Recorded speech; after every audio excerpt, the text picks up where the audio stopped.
Welcome back to StadiumRise. There are two World Cup 2026 semi-finals. Two matches that determine which nations play for the greatest prize in football. One goes to AT&T Stadium in Dallas, the biggest venue in the tournament, 94,000 seats, 9 matches, the building that Jerry Jones built to host exactly this kind of moment. The other one goes to Atlanta, to a $1.6 billion stadium that opened in 2017. That holds 75,000 people, that has a roof inspired by the Roman Pantheon, that grows its grass under artificial lights because the roof does not let enough natural sunlight through, that Argentine goalkeeper Emiliano Martinez once complained about publicly, that FIFA critics called too small, too new, too unproven for a semi-final assignment.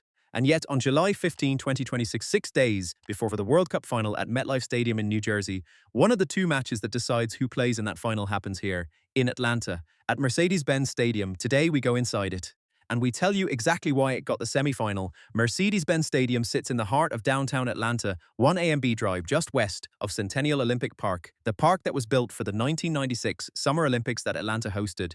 The stadium itself was not here in 1996.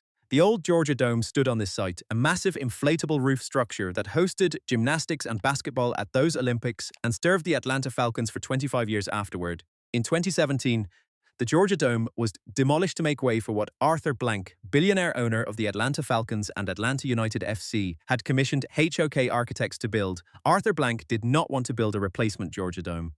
He wanted to build something that had never existed before.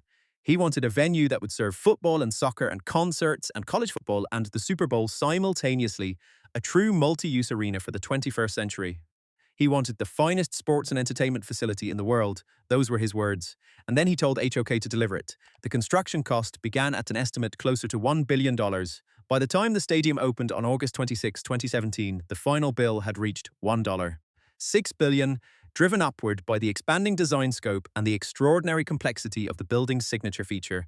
The roof is what makes Mercedes-Benz Stadium instantly recognizable from every aerial photograph, every broadcast shot, every architectural publication that has featured this building since it opened. 8 triangular panels of ETFE, ethylene tetrafluoroethylene, the same translucent material used at SoFi Stadium in Los Angeles and AT&T Stadium in Dallas, arranged in a pinwheel pattern around a central opening. When the roof is closed, those 8 panels create a sealed, climate-controlled bowl. When it opens, the panels retract on parallel rails, each panel moving independently, each stabilized by its own secondary rail, until the central oculus is exposed to the Atlanta sky above. The designer who conceived the roof, Bill Johnson of HK, was explicit about his inspiration. The Pantheon in Rome, the 2,000-year-old temple whose unreinforced concrete dome remains the largest in the world, whose oculus, a circular opening at the apex, has let light into the building continuously since 125 AD. Johnson looked at the Pantheon and asked what it would look like if a building that ancient were reimagined with 21st century materials and engineering. The answer is 8 ETFE panels opening above 75,000 people in Atlanta, Georgia in 2026. The Halo board is the stadium's technological signature, a continuous ring of LED screen wrapping the entire interior of the building at the junction between the lower and upper bowl. 1,175 feet of unbroken LED display, the largest in-stadium video board ever installed, and the only one that completely encircles the entire seating bowl without interruption. When it is lit at full brightness, the Halo board is visible from outside the stadium through the glass facade. Walking past Mercedes-Benz Stadium on a match night, you can see the ring of light from the street. It is not a feature of the building, it is the building's identity. The glass facade deserves its own chapter. The main exterior of Mercedes-Benz Stadium faces east toward downtown Atlanta and is dominated by a glazed wall that rises more than 60 meters, nearly 200 feet from ground level. During the day, natural light floods through it into the interior concourses. At night, the entire wall becomes an urban lantern. Thousands of LED lights embedded in the glass structure illuminate the building from within. The Atlanta skyline, visible through the glass from inside the stadium, is framed and returned, the city outside looking in at the game, the stadium looking out at the city. It is in this physical connection between the building and its surroundings that Mercedes-Benz Stadium differs most fundamentally from AT&T Stadium in Dallas, which sits in the flat landscape of Arlington with no dramatic city context, and from MetLife Stadium in New Jersey, which sits in the Meadowlands with the Manhattan skyline visible only on clear days from the upper tiers. Mercedes-Benz Stadium is embedded in Atlanta. It is part of downtown, and MARTA, Atlanta's rail network, serves it directly from multiple stations within walking distance: Vine City Station, GWCC CNN Center Station, Garnet Station, 5 Point Station, 4 rail connections to a stadium that the city can reach without a car. This matters enormously for the World Cup. The transport problem at AT&T Stadium in Dallas, no direct rail, no light rail, no connection to the Dallas Rapid Transit Network, is the one genuine weakness of the most match-heavy venue in the tournament. Atlanta has no equivalent problem. Fans arriving from Atlanta's international airport, the busiest in the world by passenger numbers, can take MARTA directly to a station that deposits them within minutes of the stadium gates. The World Cup's two semi-finals. One in a building with no rail connection, one in a building with four. FIFA noticed. The pitch story at Mercedes-Benz Stadium is one of the most technically interesting in the tournament, and one of the most honest about the limitations of hosting summer football in a climate-controlled dome. The stadium normally uses field turf, synthetic artificial grass, standard for NFL venues. For the World Cup, natural grass was required. The process of installing, growing, and maintaining natural grass inside an enclosed, climate-controlled building where the roof limits natural sunlight is not straightforward.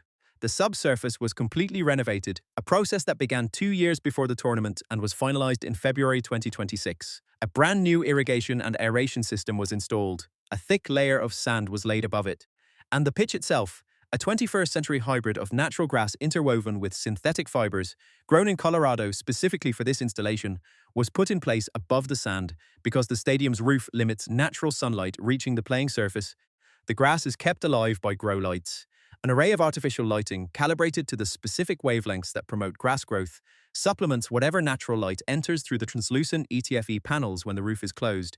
It is, in effect, an indoor farm producing a football pitch. The original grass installed for Atlanta United's 2026 MLS season was torn out in early May and replaced with a fresh pitch for the World Cup. This pitch renovation followed a painful learning process. At Copa America 2024, Mercedes-Benz Stadium used a temporary sheet of real grass laid over the synthetic base for its matches. Argentina goalkeeper Emiliano Martinez described it as very bumpy after his team's Copa America opener in Atlanta. Messi's Argentina, eventually Copa America champions, raised concerns publicly about the pitch quality. FIFA and the stadium's operations team heard that feedback. The 2026 World Cup pitch is a different installation, completely different subsurface, different grass variety, different growing process, different maintenance technology. The World Cup arrived on June 15 at this stadium, Spain versus Cape Verde, the opening match of Group H, then South Africa versus Czech Republic, then Spain again against Saudi Arabia, Morocco versus Haiti. And the group stage concluded with 5 matches played, 5 different national stories told in front of 75,000 people in downtown Atlanta on July 1, round of 32, on July 7, round of 16, and on July 15, the semi-final. 8 matches in total, the same count as MetLife Stadium. 1 fewer than AT&T Stadium, but in terms of the match's global significance, group stage to semi-final in a single venue, Mercedes-Benz Stadium has carried this tournament from its earliest days to within 1 match of the final. The question of why Atlanta got a semi-final while certain other venues did not comes down to 4 things: climate control, transport, football culture, and an absence of problems. Climate control matters in a June-July American tournament in a way that 1994 could not fully appreciate. Dallas gets a semi-final too, but AT&T Stadium's sealed retractable roof handles Texas heat in the same way Mercedes-Benz handles Georgia humidity. Atlanta in July is hot, humid, and subject to afternoon thunderstorms that arrive quickly and drop significant rainfall. An open-air stadium in Atlanta in July is a logistical risk. A climate-controlled bowl in Atlanta in July is a certainty. Transport, 4 MARTA stations, no car required.